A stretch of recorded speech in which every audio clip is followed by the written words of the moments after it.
Hey, so this is the video to kind of see how to set up a RetroArch. I mean, not RetroArch, but the light gun or the joysticks. So here's the controller. Just gonna turn it on so I can start moving and stuff. Usually, when you plug in a controller and you hit any button, it's gonna ask you to map. It's gonna tell you this controller mapping. That's what it's gonna ask you. And all it wants you to do is map the controller. So we're gonna go ahead, and this is gonna show up when you first plug it in and hit any button. It says you're going to map a controller based on the button's position, not in physical label. If you don't have a special button for hockey, use the select button. Uh, yeah, you can read that. So you hold the A button. So we're gonna hold that one because this is gonna be the A, and it tells you what to do. What button's gonna do what, and whatever you have. If you have the, you know, a cabinet with the joysticks and the 4 buttons and whatever, you just have to make all these things be what you want them to be. So this is your when it says south, it means these right here. So this is our south, our east, our north, and our west. Our start, our select, D-pad up, down, left, right, and of course if you have your stick pad, you would find that on your stick pad, and these would be your joysticks. Left shoulder, right shoulder, left analog up, left, right analog up, right analog left, left trigger, left stick press, right stick press. And the hotkey. Hotkey is like how you get out of games.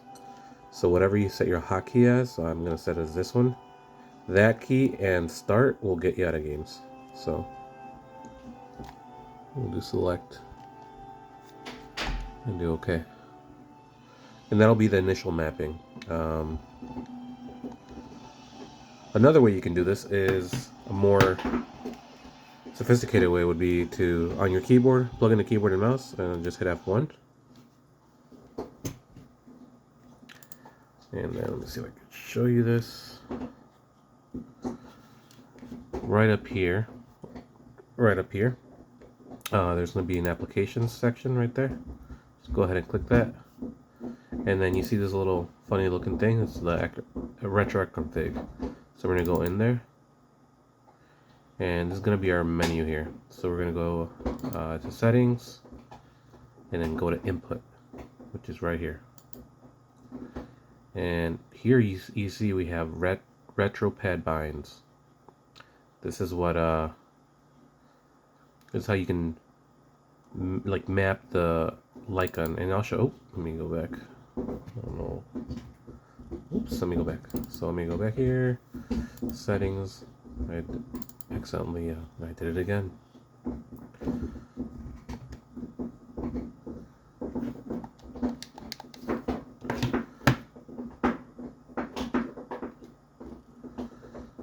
I keep quadruple clicking. So let's go settings, input. You only gotta do it once. And then you have port 1 controls. That's gonna be your player 1 control. So we're gonna do that. And your device index as recognized by RetroArch. If you plugged in a light gun, it might actually recognize it as a light gun. Here it has it as a wireless controller, as you can see. So I'm gonna leave it alone. Our mouse detects our Logitech wireless mouse, but if you have that little trackball, it should pick it up on here. It should. See, we can use. This is the touchpad on here that you can set up as the mouse. I can't set it up for these controls because it'll screw up the menu. It'll just start glitching. I just can't turn this on. For if you have the light gun or the little scroll ball, this is how you set it up. You go in here and you set it up as the scroll bar. So we're gonna get out, and then here we can set all controls, and we can also come down here, and here we have all the same controls, like the up, the down, the left, the right, and you can map multiple things to this. So you can map this to that, and you can also map, let's say if you have the 2 joysticks and the buttons, you can map all that on here too. It could do doubles. It can do more than one. And your shoulders, your analogs, and then here we have the gun trigger. So here's where you can set up your gun trigger. Here we have it set up as a mouse. So we can actually use the mouse right now as a light gun. And then the gun reload is the mouse. You can set it up as the right click. And then you can set up the A, B, C, gun start, gun select, D-pad up, D-pad down, all on your gun. If your gun has like buttons that you can press, you can set that all up. And for aiming on the gun, all you gotta really do is set up the mouse. So the mouse has to be set up for with your light gun, because it'll show up on this list. It'll show up. You just have to find it.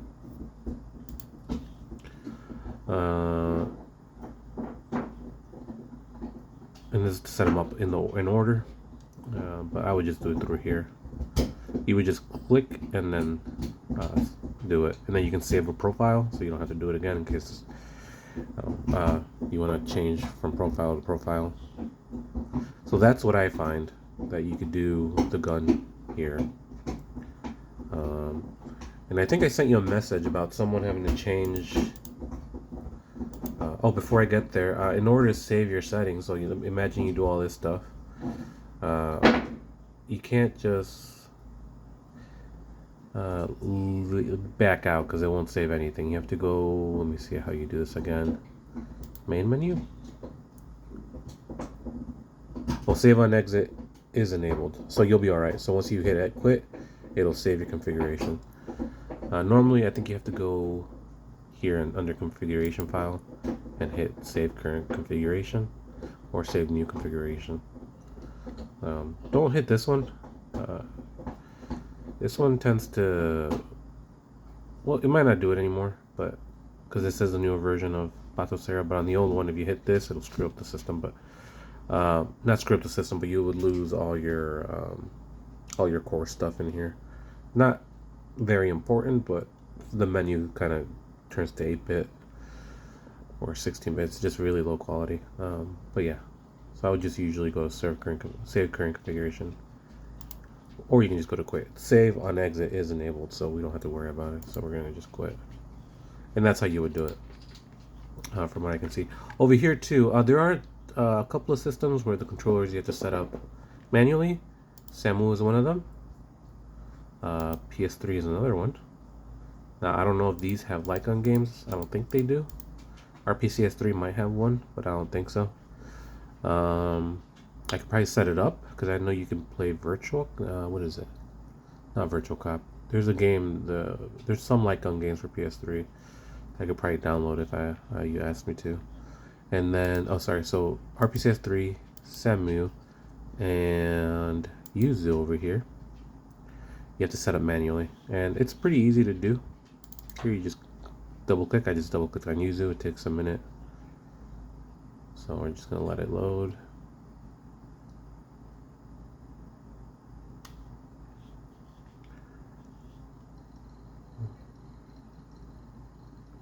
Yeah, it takes a while for the hard drive to actually turn on and start spinning, so that's what we're waiting for. And then we go to, and if you want to set up controllers here, you go up to, I think, emulation, and then you go to configure, and then here we have controls, and then you can set up your controls. This is another way you can do things. If you plug in your controller and you have to find it on the drop down list, usually controllers will be, if you don't find your controller on here, you would know it's on because it's connected. You see the green light, that means the controller is connected. You have to go here and then find your type controller. Here you can make it be any of these, but we're gonna keep it as a Pro controller. And then you just gotta find it and click on it, or you can make it your keyboard and mouse or whatever. If you plug in your system, you can pick any of these, and then you just go here and start mapping. You map all your controllers, and it's kind of cool because it'll show you what's mapped and what you're pressing, so it won't leave you in the dark. You can also adjust like dead zones and sensitivity. I already adjusted it, but for Yuzu, which is switch, which I don't think you really got to do it for that.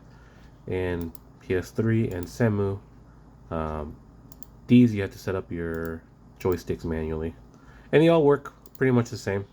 So all three of these, it's almost the same configuration. So you just go in there, you double click, and then this one's even easier. It says pads right there. You just click on that, and it'll show you your pads. You know, so not very hard. And I think Batocera does a really good job of doing things manually, or like doing things automatically. So you don't even gotta, for the most part, don't worry about that. But for PS3, Wii U, and Wii, if you change controllers, other than the ones that I give you, you're gonna have to manually change them. But for the most part, it's pretty simple. I think this guy was talking about Saturn and Beetle though, so it's the message I sent you earlier. So let's go to Sega Saturn, because I want to show you how to do that. So let's go to, see if I find it. I might have passed it already. There it is. So we got 331 games. So when you were saying you got to change your emulator to Beetle, so let's go in here and let's pick any game. So we'll just go here. He said you got to change the emulator. So the way you do that is when you're in a game like this, normally you hit this button, the south button, and it'll open the game. But if you hold it, this menu comes up. And if you go down to advanced game settings or game options, hit that, you can see how it says emulator and it says auto. You just click on it, and then it will have different types of emulators that you can try. So he was talking about trying Beetle with lightgun, and then it'll work. So that's how you do it.